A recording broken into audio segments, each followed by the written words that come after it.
এটা তো শিশাবার।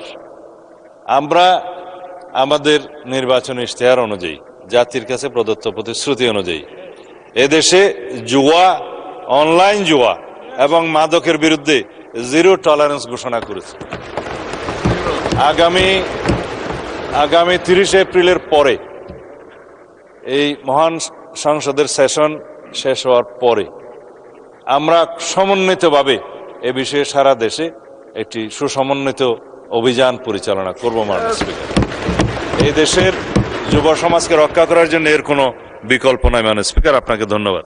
রাজধানীর অভিজাত এলাকায় আবাসিক ভবন, রেস্টুরেন্ট ও ক্যাফের আড়ালে গড়ে ওঠা অবৈধ সীসা লাউঞ্জ বন্ধের বিষয়ে যে নোটিশটি উত্থাপন করেছেন মাননীয় সদস্য, সেই জন্য তাকেও অশেষ ধন্যবাদ জানাচ্ছি।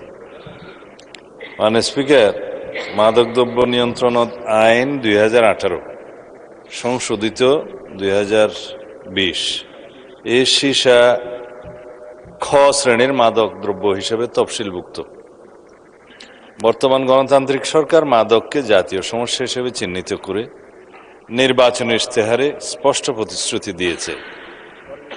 অবৈধ সীসা লাউঞ্জে সীসা ব্যবসা চালুর রাখার লক্ষ্যে রাষ্ট্রপক্ষের বিরুদ্ধে সীসা লাউঞ্জ মালিকগণ 5টি রিট মামলাগুলো পড়লাম না মাননীয় স্পিকার, পঠিত বলিয়া গণ্য করা হোক, দায়ের করেন। এসব রিট মামলায় মহামান্য হাইকোর্ট বিভাগের রুল ও নির্দেশনার বিরুদ্ধে মাদকদ্রব্য নিয়ন্ত্রণ অধিদপ্তরের আপিলের পরিপ্রেক্ষিতে মহামান্য আপিল বিভাগ অন্তর্বর্তীকালীন আদেশ ভ্যাকেট করে দিয়েছেন। স্বরাষ্ট্র মন্ত্রণালয়ের 8 এপ্রিল 2026 তারিখের একটি স্মারক নম্বর পঠিত বলিয়া গণ্য হোক। মাননীয় স্পিকার, এই স্মারকে অনুমোদনবিহীন সীসা লাউঞ্জ নামক মাদক স্পট বন্ধের নির্দেশনা বাস্তবায়নে মাদকদ্রব্য নিয়ন্ত্রণ অধিদপ্তর সহ সংশ্লিষ্ট আইন শৃঙ্খলা রক্ষাকারী বাহিনী সমন্বিতভাবে কঠোর পদক্ষেপ গ্রহণ করেছে। মাননীয় স্পিকার, মাদকদ্রব্য নিয়ন্ত্রণ অধিদপ্তর কর্তৃক বিগত 16 এপ্রিল 2026 তারিখ রাতে রাজধানীর গুলশান 2 এলাকার 35 নম্বর সড়কে অবস্থিত অবৈধ সীসাবার দ্য কোর্টইয়ার্ড বাজার লাউঞ্জ এই অভিযান পরিচালনা করে আনুমানিক 5 কেজি সীসা এবং 35টি হুক্কা জব্দ করেছে।